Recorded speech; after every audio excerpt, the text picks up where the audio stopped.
breaking right now, Slippery Starmer's secret family and the truth about the makeup of it is now considered such a laughing matter at Westminster. It has actually been raised in the House of Commons yet again, this time by a Conservative MP in front of the Prime Minister, who looked stony-faced but just brushed it off. And for me, this raises a really serious point. Why do we live in a country where the mainstream media works in lockstep with the political establishment to cover up stories that they all believe they can talk about? So they have all been talking about for months and months and months the problems in the marriage between Keir Starmer, Slippery Starmer as I call him, and Lady Victoria Starmer, but they don't believe you have a right to know. While I have been very honest about the fact that I feel deeply sorry for Lady Starmer, given the huge issues that she's facing and the strain that she's dealing with in the public eye, and let's just look at her, by the way, over the past few days, because after her disappearance for 6 weeks, Starmer is forcing her to make public appearance after public appearance, and she clearly feels deeply uncomfortable about it. But we know why. They're doing it to hit back at any suggestion that there are problems in the marriage, even though I have reported for months that there very much are. But again, what I find disgusting, and the reason that I'm talking about this subject again today, is I don't believe that MPs should be wink, wink, nudge, nudging about this with all the Westminster journalists, yet refusing to tell you the truth. So this is the moment I'm talking about. You've got to read between the lines, but it's very, very clear what the Conservative MP, Matt Vickers, was getting at during this question at PMQs yesterday. Watch. Talking to Jason, a pub landlord, and he told me he's heard a rumour about the Prime Minister. Not that one, not that one. He's heard that there is a reason why the Prime Minister hates Britain's pubs. Landlords like Jason are being battered by Labour's jobs tax and the slashing of small business rates relief, meaning that as many as half of Britain's pubs could be closed by 2030. Why does he hate Britain's pubs? And if he doesn't, why is he taxing them into extinction? Mr. Speaker, nobody likes pubs better than me, and we support them. But, Mr. Speaker, it's the same old nonsense. They say they don't want the national insurance rise, but they don't have the courage to say they'd reverse it, because they know if they said that, they wouldn't be able to say where the money's coming from. That's how we got into the problem in the first place. Let me bring in my superstar panel again, Donna Edmonds of the Great British Pack, former Reform UK councillor, and Jasmine Birtles, who is, of course, Money Magpie and a brilliant independent journalist at News Uncut on Substack as well. So, Jasmine, do you understand where I'm coming from here? Like, why on earth should the British public be locked out of a secret that all of the Westminster journalists, all of the MPs are discussing infinitum, and that is even raised within PMQs? It is extraordinary, isn't it? Because when you and I know that journalists are often, hidebound by legal problems, that they can't, if they can't stand up a story, they can't put it out in the newspapers. But clearly here, there's a lot of ways that they can stand up this story. So it does sound to me like they are simply working in cahoots with the Labour Party, and particularly the Labour leadership. And that's not helpful for us, the voters, frankly. It sounds, as you say, like there's information that we need to hear, because why shouldn't we? If the Westminster journalists and the MPs are talking about it, well, they're not better than the rest of us. We need to be able to hear this as voters and decide then what we want to do with this party. Yeah, how do you feel about it, Rachel? Donna. Yeah, it's all right. I keep saying Rachel, by the way, because your ex name is Donna Rachel, isn't it? Or Rachel Donna. That's just so people know. That's what. Is it your middle name? Is it your middle name? Yeah, it is. Okay. It is. So I'm happy for either. I don't mind at all.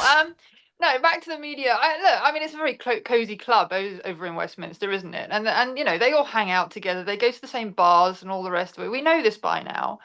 For me, the more worrying question is, okay, this is a sort of gossipy story about Starmer and his. I'm not even sure I'm allowed to say, but you know, but what else are they hiding? I mean, what else are the media not publishing if they refuse Of to course. publish this? I'm And, sure and there's all just sorts of things. and just discussing amongst themselves in Parliament. And by the way, this is not the first time it has been raised in Parliament, and this is what I find so shocking. The journalists, again, are posting all about it as a wink, wink, nudge, nudge. It's like, no, I'm going to tell you what I know and what I can tell you. Whereas they are the big mainstream media organisations that could actually have the balls to say, we're going to go to print on this and let's see if Starmer sues us, rather than little old independent journalist me. But it's not the first time it's been raised in PMQs.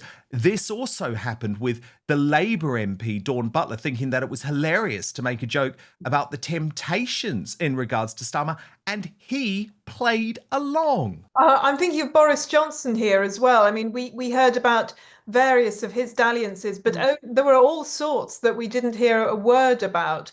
So, you know, it's not just Starmer that they do this with. It is, as Donna says, quite a club, and we're not in it. Okay, let's have a look at this moment.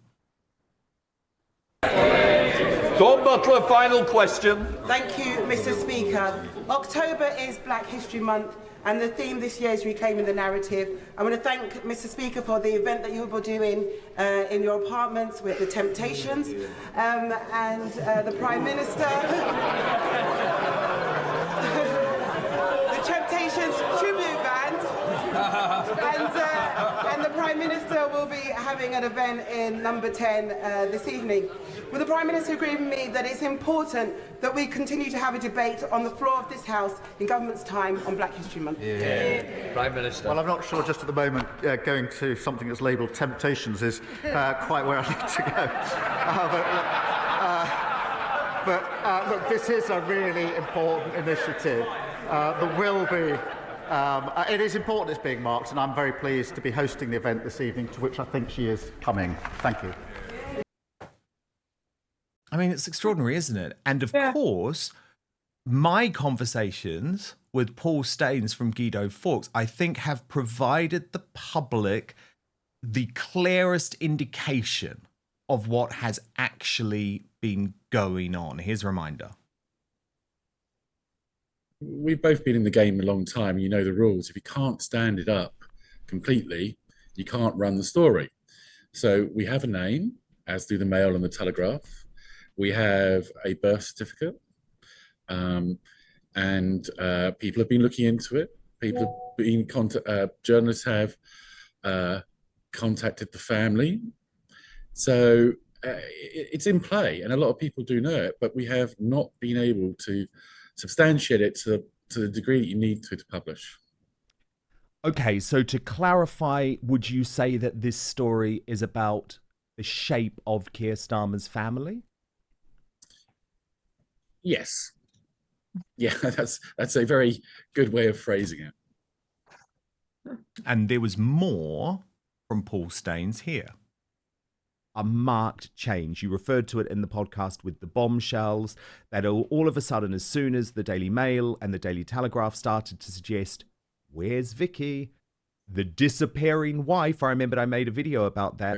All of a sudden, she was out with a huge amount of force, and it was very public. I mean, it all started, you remember, with that picture on Instagram, loved up picture on Instagram during the Taylor Swift concert, and from there was a marked change. So it was very clear they wanted to shut down the rumours, but I guess it hasn't worked. Well, what the lobby suspects about Lord Ali's property, they don't really buy into. I don't think any of us really buy into it was for the son to do his revision for his GCSEs. That was he in the doghouse, and was he kicked out? Was he, using the bedrooms at the penthouse? That's what they're suspicious of.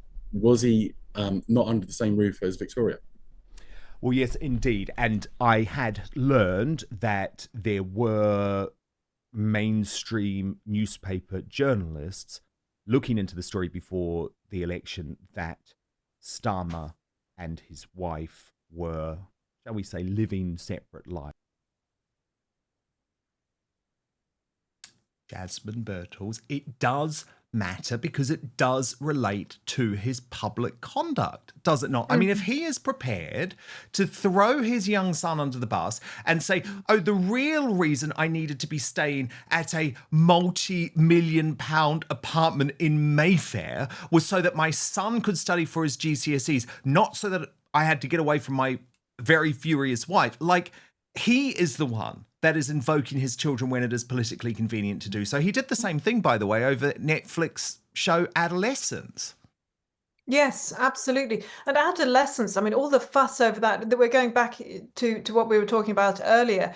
I've heard left-wing journalists say that, you know, with adolescents, they bring in Andrew Tate and say that it's, you know, the far right that's causing a problem, and that we have to monitor social media so that the far right doesn't get in, you know, so that's a whole other thing. But I agree with, when it comes to Keir Starmer and his conduct, there's almost a sense, you know, where he himself is joking about the temptations, etc. It's rather that he's enjoying being seen as a bit of a lad. Jasmine, I'm going to interrupt. Breaking news. If we cross to Vatican City, let's listen in. We have a new pope. Yay.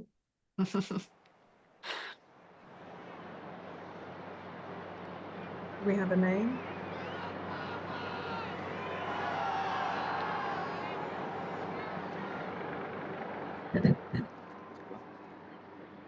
Annuncio vobis gaudium magnum.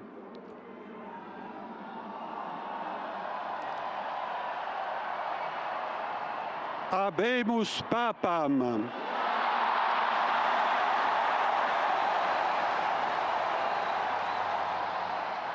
Eminentissimum, ac reverendissimum Dominum, Dominum Robertum Franciscum, Sancte Romane Ecclesiae, Cardinalem Prevost,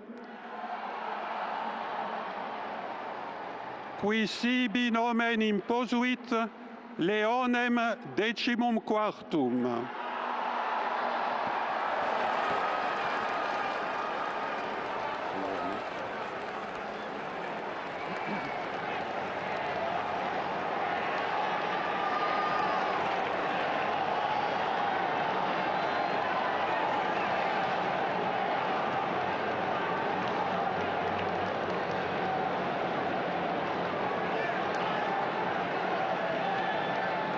Okay, so this is the moment where the new pope will be revealed to the world for the first time. In the past hour, the white smoke from the conclave. And let's look at these scenes. Let's listen to these incredible scenes.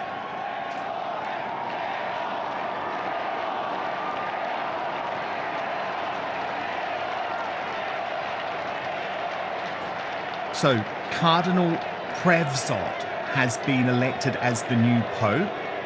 We do not yet know his papal name.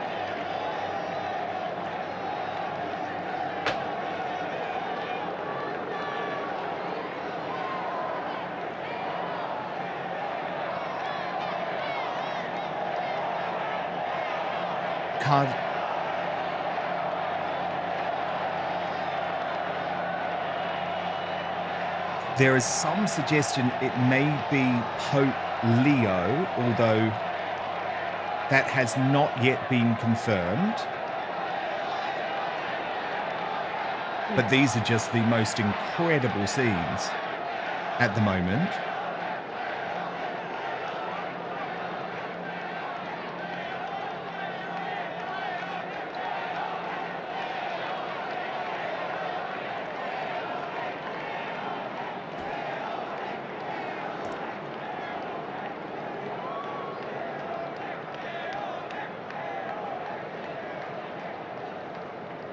Now, this is extraordinary because I do believe he would be the first American Pope, Jasmine Birtle. Pope Leo the 14th. This is quite a moment, isn't it? It is, to have an American Pope. Gosh, that is different. And well, it'll be interesting to see the political relations between America and the Vatican, particularly as the Vatican, well, geographically at least, and politically in many ways, is at the heart of the EU. So that should make it that well, it'll be Yeah, interesting so, to so so see. let me just tell you about him. He is originally from Chicago, but has spent much of his time serving in Peru, and he holds nationality in both the US and Peru. And he has worked in Latin America for years. However, he was working at the Catholic Theological Union in Chicago from 1978 until 1982. He is said to be very calm, very intelligent, and extremely compassionate. However, he is seen as a progressive on many social issues. Overall, many view him as a centrist. So this Okay. looks like, Donna Edmonds, a continuation of the Pope Francis regime, which will not please traditionalists in the Catholic Church. No, absolutely not. I think they really wanted a break from what we've had for the last few years and a new direction. But I do wonder if there's been some sort of strategic thinking in picking an American. I wonder if they think that maybe Trump can rein him in, or that they can have a better relationship, or there's some sort of thinking along the lines of, if we get somebody that Trump can come alongside and chat with, maybe they think that it would stand them in better stead. I don't know. Well, Jasmine, it does feel to me like there has been a great renaissance of the United States of America. I mean, this is a historic surprise, right?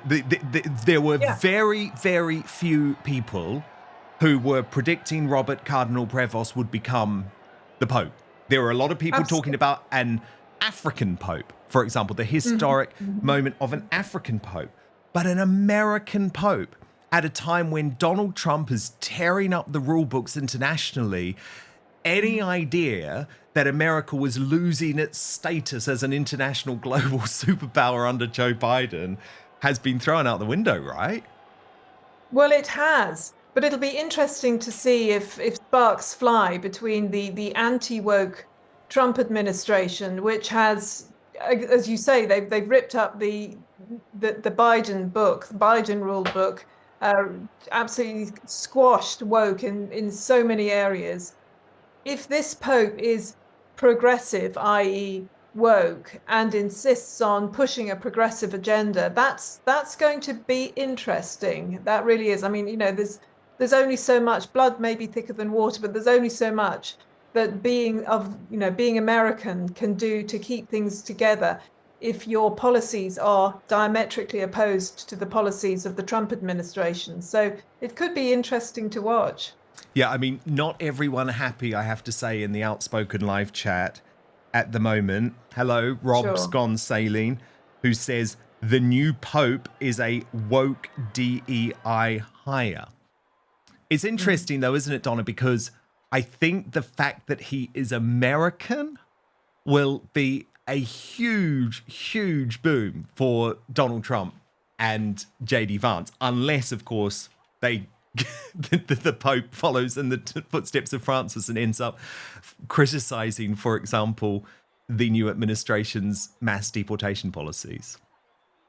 Yeah, I mean, we could see some real ructions happening between Vatican and Washington if that took place. I think I'm right in saying that Vance himself is a Catholic, so I wonder what he's thinking right now about all of this and about how they're going to sort of play those the relationship. But as I said, as we said, it'll be I think it's possibly a little too early to say exactly what he's going to be doing. He's literally just sort of not even stepped out onto the balcony yet. So, maybe we should just give him a bit of a chance and sort of see where he's coming from. I wonder whether, you know, it's possible, I suppose, that he could be sort of seeing which way the wind is blowing in America and thinking, well, perhaps we need to rein in this woke stuff a little. And, you know, he might be thinking that that he can somehow do that and keep the, you know, the central tenets of sort of woke Catholicism. So it'll be interesting to see how the Vatican plays it. It'll be interesting to see how Washington plays it, and it'll be interesting to see how those personal relationships between Vance and the new Pope have any kind of impact on those relations. Okay, if you're just joining us, let me fill you in on this extraordinary piece of breaking news. In the past hour, after the white smoke emerged from the chimney at the Sistine Chapel, Cardinal Robert Prevost, originally from Chicago, has been named as the first American Pope. He will be Pope Leo XIV. This is considered a historic surprise. He's a centrist in many ways, although some would argue more on the progressive side when it comes to the Roman Catholic Church. He had been living in Rome previously. Interestingly, Jasmine Birtles, his role was to oversee the election of new bishops all over the world. So potentially a very good relationship with those bishops who were, of course, making the decision. Yes, that is that that does help, doesn't it? But my immediate thought with that, though, is I wonder what his position was on the paedophile priests, and you know that included some bishops. The Catholic Church, as you know, does not have a good record in that area, and we still have reports of priests and bishops simply being moved from one place to another. And here we see, I believe, let's listen in. Let's listen to this historic moment where Pope Leo XIV, the first American Pope, is being unveiled to the world at Vatican City. But first, Father's Day is just around the corner, and let's be honest, Dad does not need another coffee mug or pair of socks. It's time to give him something he will actually use. Meet the Chairman Pro from Manscaped, the perfect Father's Day gift for the dad who deserves to look and feel his best. Now, this just isn't any razor. The Chairman Pro is a high-tech, dad-approved grooming upgrade.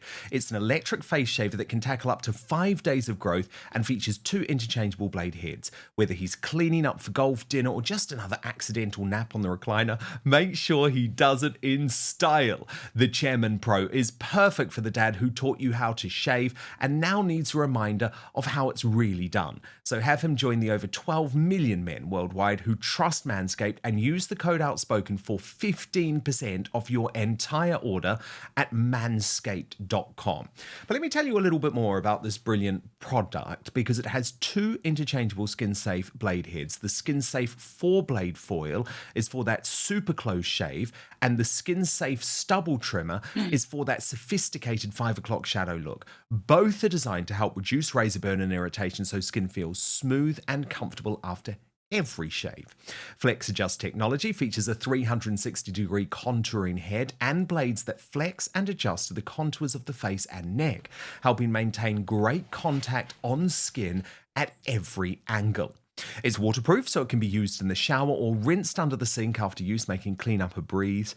And since Dad is always telling you to charge your phone, now he can take his own advice thanks to the digital battery display. It showcases the battery level so he knows when it's time to recharge. And with up to 75 minutes of runtime on a single charge, Dad can take his time getting the perfect shave. By the way, Manscaped comes with a 2-year warranty on all powered devices, giving you peace of mind with every use. So get your dad a Father's Day gift he'll actually use and get the Chairman Pro today for 15% by using the code Outspoken when you check out at manscaped.com. That's 15% off your entire order with the code Outspoken at manscaped.com. But now, back to the show.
Incredible scenes. Donna Edmonds, what's fascinating is that Cardinal Provost is only 69 years old.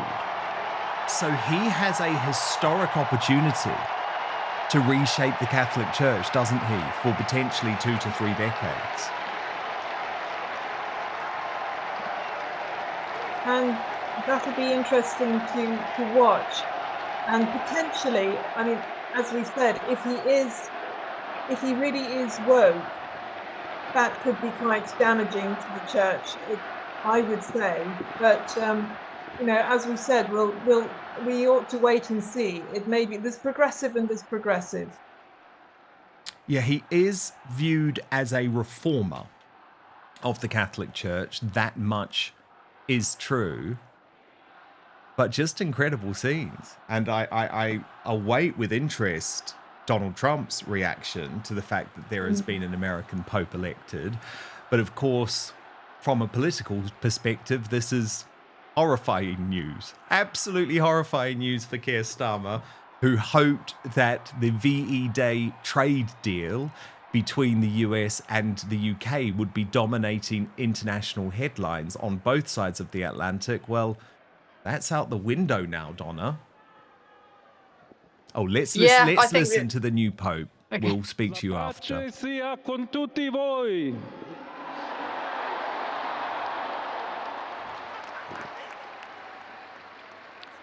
Fratelli, sorelle carissimi, questo è il primo saluto del Cristo risorto, il buon pastore che ha dato la vita per il gregge di Dio.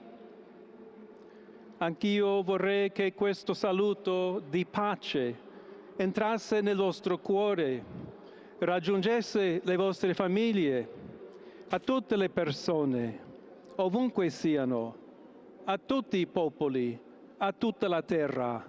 La pace sia con voi.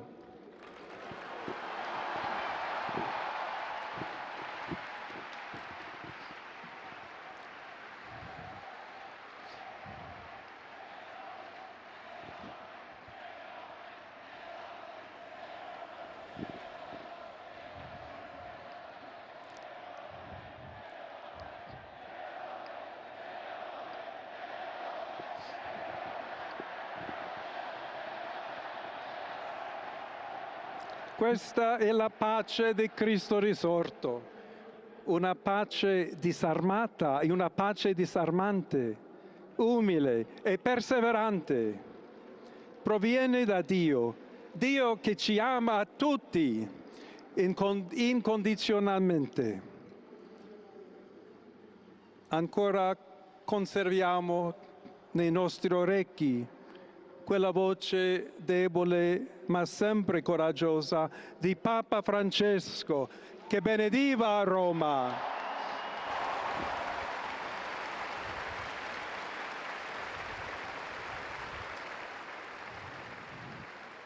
Il Papa che benediva Roma dava la sua benedizione al mondo intero quella mattina del giorno di Pasqua. Consentitemi di dar seguito a quella stessa benedizione. Dio ci vuole bene, Dio vi ama tutti e il male non prevarrà. Siamo tutti nelle mani di Dio. Pertanto, senza paura, uniti, mano nella mano con Dio e tra di noi, andiamo avanti. Siamo discepoli di Cristo. Cristo ci precede. Il mondo ha bisogno della sua luce. L'umanità necessita di Lui come il ponte per essere raggiunta da Dio e dal suo amore. Aiutateci anche voi, poi gli uni gli altri, a costruire i ponti con il dialogo, con l'incontro, unendoci tutti per essere un solo popolo, sempre in pace. Grazie a Papa Francesco.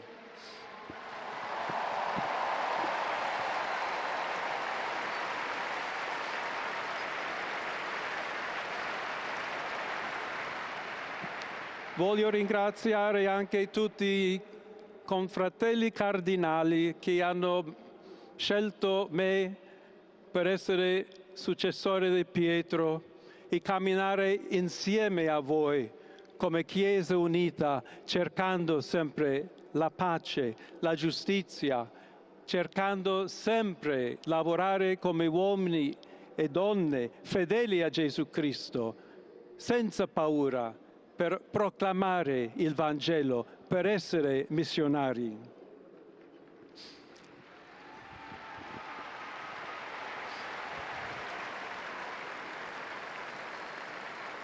Sono un figlio di Sant'Agostino, agostiniano, che ha detto: con voi sono cristiano e per voi vescovo. In questo senso possiamo tutti camminare insieme verso quella patria la quale Dio ci ha preparato.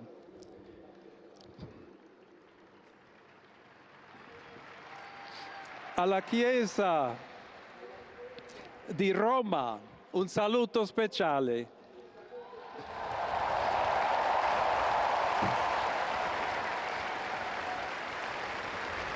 Dobbiamo cercare insieme come essere una Chiesa missionaria, una Chiesa che costruisce i ponti, il dialogo, sempre aperta a ricevere, come questa piazza con le braccia aperte, a tutti coloro che hanno bisogno della nostra carità, la nostra presenza, il dialogo, l'amore. Y si me permiten también una palabra, un saludo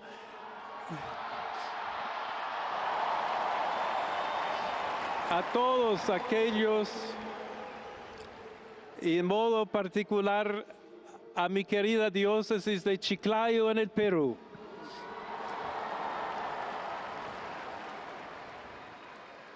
donde un pueblo fiel ha acompañado a su obispo, ha compartido su fe y ha dado tanto para seguir siendo iglesia fiel de Jesucristo. A tutti voi, fratelli e sorelle di Roma, d'Italia, di tutto il mondo, vogliamo essere una Chiesa sinodale, una Chiesa che cammina, una Chiesa che cerca sempre la pace, cerca sempre la carità, cerca sempre di essere vicino specialmente a coloro che soffrono.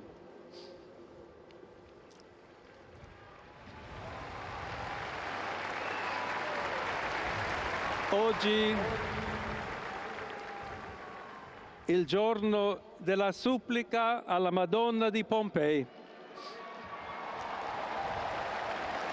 nostra Madre Maria vuole sempre camminare con noi, stare vicino, aiutarci con la sua intercessione e il suo amore. Allora vorrei pregare insieme a voi.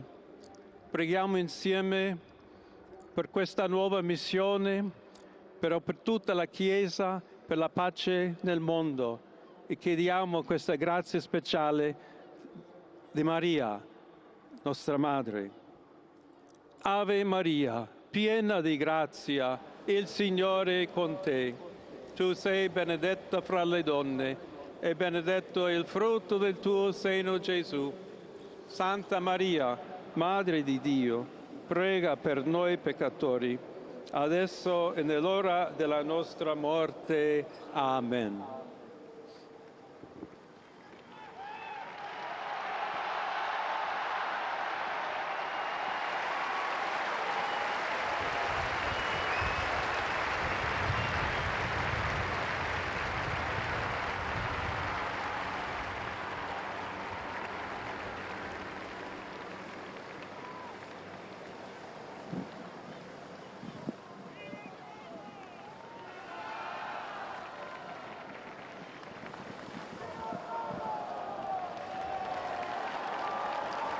Il Santo Padre Leone, a tutti i fedeli presenti, e a quelli che ricevono la sua benedizione a mezzo della radio, della televisione e delle altre tecnologie di comunicazione, concede l'indulgenza plenaria nella forma stabilita dalla Chiesa. History in the Preghiamo Dio making. Onnipotente There we see perché Cardinal conservi a lungo il Robert Papa a Francis guida della Prevost become Pope Leo the 14th, the first American Pope. Clearly emotional. And let me just show you the first reaction from Donald Trump.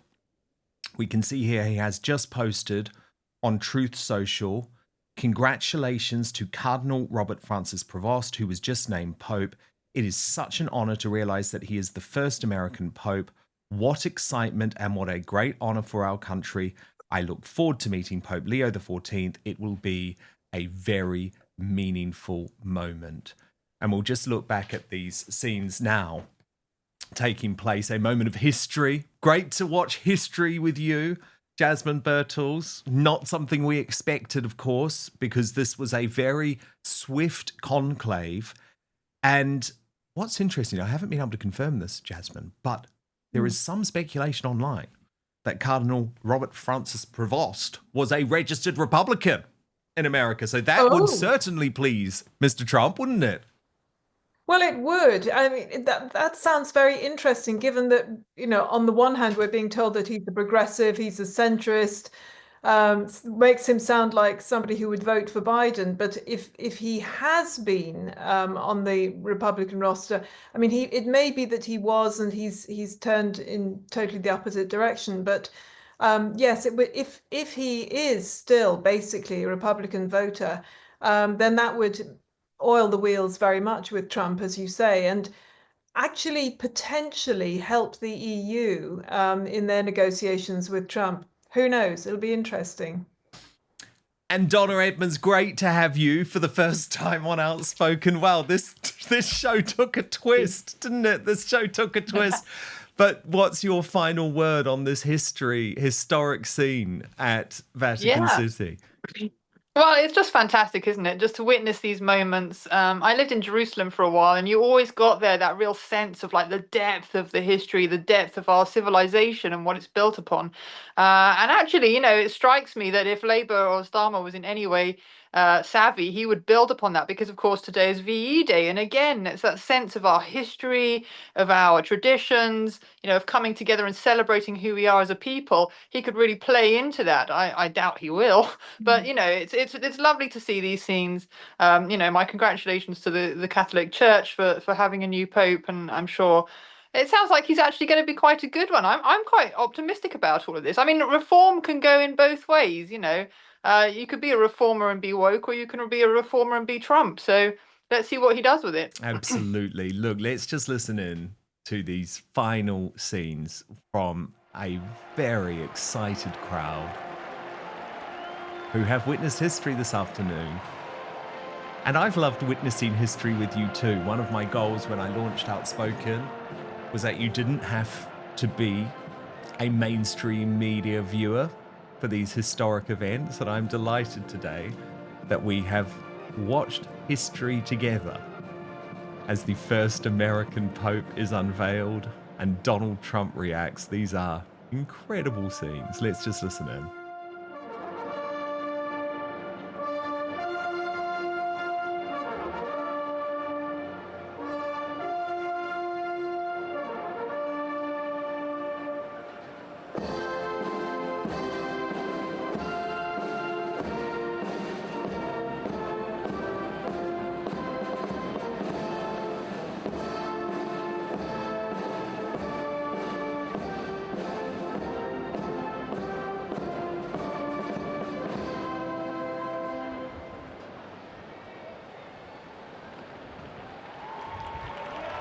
Just wonderful. Absolutely wonderful scenes. Thank you so much to my fabulous superstar panel, Jasmine Birtles, Donna Edmonds. We've been on a ride. Today we have been on quite a ride. History made. Thank you both so much. Oh, and let's just go back. Let's just go back to Vatican City. He's waving goodbye. Let's take these scenes. Wonderful.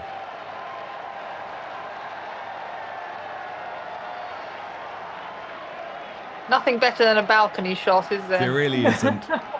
And I'm a good Catholic boy. I'm a good Catholic boy. So there you go.